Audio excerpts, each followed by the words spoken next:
Nesse vídeo a gente vai falar um pouco sobre a melhor atualização barata que você pode fazer no seu computador, que é a troca do seu disco rígido normal por um SSD. E em relação a isso, algumas informações sobre parâmetros, né, de uso do SSD e o uso de dois programas que mostram informações conflitantes em relação ao que realmente significa do uso do SSD. Então a gente vai começar pela atualização então da máquina, que é então a troca direta de um disco rígido por um SSD. Um SSD ele é mais rápido, normalmente até 10 vezes mais rápido do que um disco rígido comum.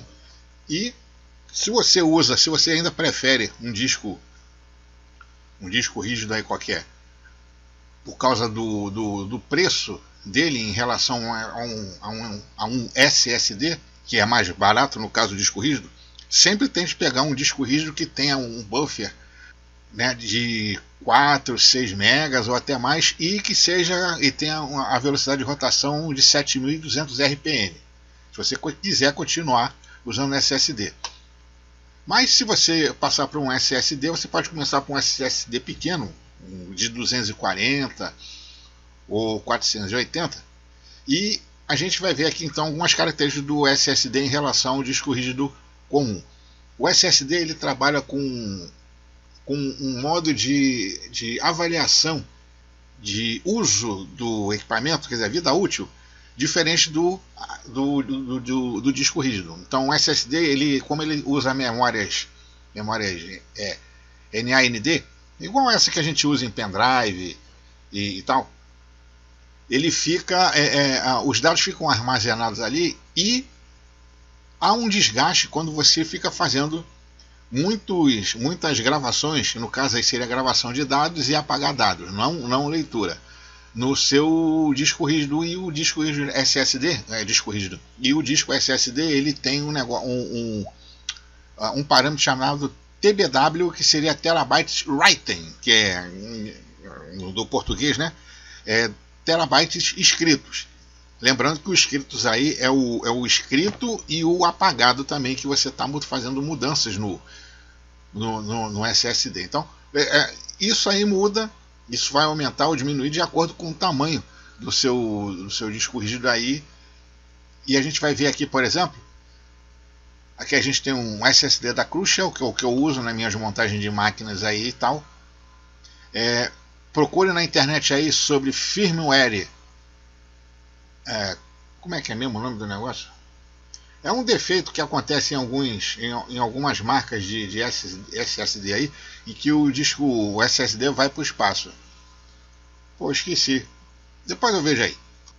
É um erro específico que dá em alguns fabricantes aí. Procura na internet aí, que é SATA Firmware. Lembrei. O erro se chama SATA Firmware. Procura aí no Google. Eu não posso botar aqui porque depois pode dar problema para mim. Mas procura aí. Não sei se essas marcas ainda têm esse tipo de problema, mas eu passei por 3 problemas desse tipo, usando a marca ou as marcas que têm esse tipo de problema. E que apesar de serem mais baratas e tal, então me levaram acabando a usar disco mesmo da Western Digital, SSD, ou então da Crucial, que até agora nunca me deu nenhuma dor de cabeça. Então, você tem, no caso da construção dos SSDs, tem uma série de termos técnicos aí, né, a memória RAM, que é usada para fazer o gerenciamento das gravações e tal. Isso aí eu não vou entrar muito em detalhes não. O tipo de tecnologia que ele usa, que é o SLC, o MLC, o TLC e outras aí que já estão no mercado, e outras que estão sendo disponibilizadas, cada uma com as suas características, velocidades e TBW, vantagens e desvantagens. Isso aí fica por conta da turma que quiser se aprofundar mais nessa história aí. E essa então é o melhor upgrade básico que você pode dar na sua máquina em termos de desempenho. É claro que você não vai conseguir rodar programas que necessitem de 300 GB de memória, tendo só 4 GB de memória na sua máquina. Ele só vai aumentar, por exemplo, a rapidez com que os programas são carregados. Não vai aumentar a capacidade de carga do seu processador. Mas um disco SSD num notebook assim mais antigo, de terceira, quarta geração, ele ganha. Aliás, qualquer disco, qualquer notebook, qualquer PC, desde que tenha portas SATA compatíveis, né, SATA 3 pelo menos, vai ter um ganho de desempenho bem grande, mais do que teria do que se colocasse mais memória RAM, por exemplo. Então, voltando aqui ao nosso o crucial. Então, o lance daquele TBW que a gente estava falando é o tempo útil de gravações de uso do equipamento até que ele comece, entre aspas, a poder dar defeito por causa do próprio modo em que ele funciona, que é usando as memórias NAND e não um disco rígido normal lá com seu prato óptico e aqueles braços de leitura e gravação. Então a gente tem aqui um exemplo, por exemplo, uma unidade de 2 teras, ele tem um TBW de 720 terabytes escritos, né, gravados no caso, que equivale mais ou menos a 390 GB por dia durante 5 anos. Aí você tem a unidade de 1000, a de 480 e a de 240. Então essa unidade aqui, que a gente vai usar como exemplo, é de 240. Ela tem um TBW de 80, equivale mais ou menos a você gravar 43 GB por dia durante 5 anos. Então, se tudo der certo bonitinho, o HD vai durar bastante tempo. Mesmo você sendo um usuário assim mais pesado de computador, o disco rígido, o disco SSD ele vai durar bastante. Aí por que eu estava falando sobre informações conflitantes entre dois programas de análise de disco? Então, são os dois programas que eu usei aqui, que eu uso, né? Um é o Crystal Disk e o outro é o AIDA 64. O Crystal Disk, então, é esse aqui. Ele dá umas informações bacanas. São dois discos aqui, são dois discos iguais. Esse aqui é o principal. Então aqui ele está mostrando o que ele já gravou nesse disco. Então esse disco é relativamente novo. Ele foi ligado 207 vezes, número de horas ligado 79, e já foi gravado nele 740 GB. Então, para 80 teras falta coisa para cachorro ainda. E a mesma coisa esse outro aqui, que é mais antiguinho. Ele já está 1614 horas, já escreveu 6.3 teras e ainda falta muito para chegar aos 80. Então aqui a informação está certinha. O que o AIDA mostra? Ele vai dar uma AIDAda aqui. A gente vai vir aqui na parte de armazenamento. Vamos ver aqui o Smart do AIDA. Então ele está dizendo isso daqui, ó. Quantidade restante de gravações. Não é isso aqui que acontece. Se fosse quantidade restante de gravações, aqui deveria estar mais ou menos 73 terabytes ainda dos 80 que falta para chegar no limite teórico de vida útil do SSD. Então essa quantidade restante de gravações está errada. Não é quantidade restante. É quantidade já feita, né, de gravações. Foram 6.22 e ainda falta 60 e poucos. Não, 70 e poucos. 73, vamos arredondar. Ainda falta 73 teras para chegar no limite de 80 desse modelo de equipamento aqui, que tem um TBW de 80 watts. E esse aqui é a mesma coisa. A quantidade restante de gravações, já está quase, se fosse por isso aqui, já estava quase na hora de trocar o disco. Então só foram inscritos 740 GB. E então aqui não é a quantidade restante de gravações, é a quantidade de gravações já efetuadas, que seria então o que falta então para terminar isso aqui são praticamente 79 GB ainda, terabytes, né, para gravar, para chegar no limite teórico de 80 GB do TBW desse modelo aqui de disco rígido. Então esse programa aqui é interessante, na verdade os dois, né? Ele dá muitas informações sobre a sua máquina. Inclusive você pode fazer comparações entre computadores a gente vai ver depois aí no outro vídeo aí, que classifica o seu processador em relação a outros aí que estão aí no ranking aí do programa, ou das pessoas que fizeram o teste e mandaram os seus benchmarks para quem programa o AIDA e colocou aí na situação. O meu aqui está fraquinho, está 25 que eu estou gravando, estou fazendo uma opção de coisa aqui, mas não está muito distante da verdade não. Então a gente vê que esse Core 3 aqui, ele está acima de todos os processadores inclusive mais novos da AMD. Só perde para alguns aqui, um Phenom da vida. Agora, e o resto é só máquina cabeluda, né? Você tem o Xeon, você tem a Ryzen 5, 7, 9, você tem Core 7, aquela coisa toda. Mas isso aí a gente vai ver no outro vídeo aí, mais para trás. Então, lembrando que então essa aí seria mesmo o melhor upgrade que você pode fazer no seu computador, que seria colocar um disco SSD, levando em consideração que você precisa ter uma porta compatível. Não adianta muito você colocar um disco SSD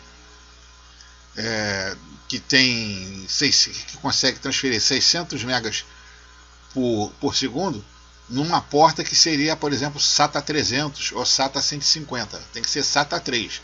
A SATA 1 é 150, a SATA 2 é 300 e a SATA 3 é 600. E também tem muito a ver com o tipo de porta que está sendo usada no SSD ou mesmo no disco rígido aí, porque você pode ter um disco rígido normal, por exemplo, um de 5.200 RPM, e aqui ele só chega a 300, mesmo que a porta possa chegar a 600. Aí também é uma outra coisa que tem que ser considerada. Mas se você tem uma placa-mãe assim para Intel de 4ª geração, 5ª geração para cima, com certeza você tem portas SATA 3 e você pode fazer o upgrade normalmente da sua máquina, inclusive com programas aí que fazem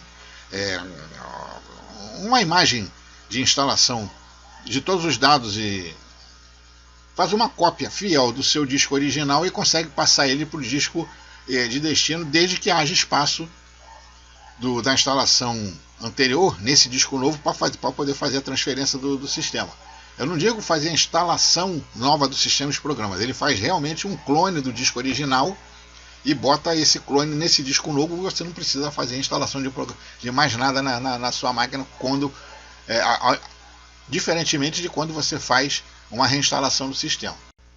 Uma coisa que eu quase esqueci de falar são sobre os SSDs que são usados em notebook, que usa o slot M2 das placas-mãe mais novas que tem por aí. Então o slot M2 é mais ou menos esse daqui. Você tem um suporte específico para esse tipo de disco rígido, então o de disco SSD. Então esse SSD seria esse tipo aqui. Ele é muito usado por exemplo, em notebooks, para você ter aquele notebook fininho, né, de perfil fininho, para deixar o notebook mais leve e mais rápido do que seria se você colocasse um SSD, digamos, normal com embalagem, aquela embalagem igual aquela que a gente viu lá do Crucial, porque dentro daquela caixinha de plástico tem lá um circuito desse que serve só de proteção, e eventualmente lá dentro tem alguma coisa de alumínio para ajudar na dissipação do calor que os chips de memória desprendem, né? E você tem esse SSD, isso aqui é um SSD normal, então a gente tem que ter cuidado quando for comprar um SSD M2, porque você também tem a versão, você tem o chamado NVMe, que é muito mais rápido do que esse SSD normal. Isso aqui é um SSD normal, só que pequeno, né, usando a porta M2 das placas mais novas, não são as placas mais antigas que tem esse tipo de slot. E você tem o NVMe de verdade, que aparece escrito quando ele é NVMe, tá aqui. Que um SSD desse chega a 2 teras de velocidade, né? De velocidade. É isso? Deixa eu ver, 600, 2.400, 2.4 GB de escrita Também, lógico, vai depender também da velocidade da porta, aquela coisa toda, enquanto esse daqui é uma especificação SSD mais simples, que fica só na base dos 600 megas por 600 megas por segundo de fluxo de dados aí. Se você não tem uma máquina que tenha esse slot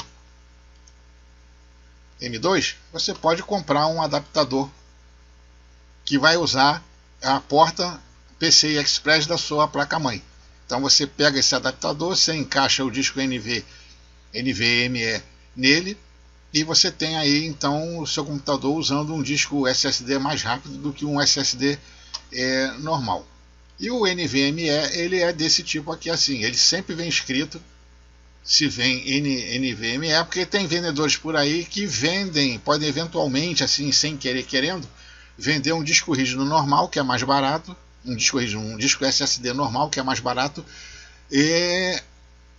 como se fosse um NVMe. Aí o cara compra um desses aqui, um desses aqui, pensando que é desse aqui, e vai ficar desapontado com a velocidade não tão grande assim, pelo que eventualmente ele tenha pesquisado na internet. Falei, pô, se o disco é 4 vezes mais rápido, em 600, 2400, aí, pô, como é que o meu computador tá tão mole assim para carregar os bagulhos? E os NVMe, eles também têm aquele lance lá do TBW, então você tem que ver aí quais são os discos lá, as características técnicas dele antes de você querer se aventurar nesse tipo de equipamento, ainda mais quando você não tem uma porta NVMe na sua máquina e tem que se valer desse artifício aqui para poder ter um disco SSD NVMe numa placa-mãe que não tem suporte ao slot M2. Então, falou? Se você ficou na dúvida aí, eu espero que esse vídeo tire um pouco dessas confusões aí, senão tem o pai Google aí para ajudar quem ficou meio na bronca aí dos dados disponíveis nesse vídeo aqui. E se você gostou do vídeo, você assina, se não gostou também, ou também se não quiser assinar, não assina, que eu tô cagando. E depois a gente vem com outro vídeo maneiro aí sobre qualquer coisa. Então, valeu aí.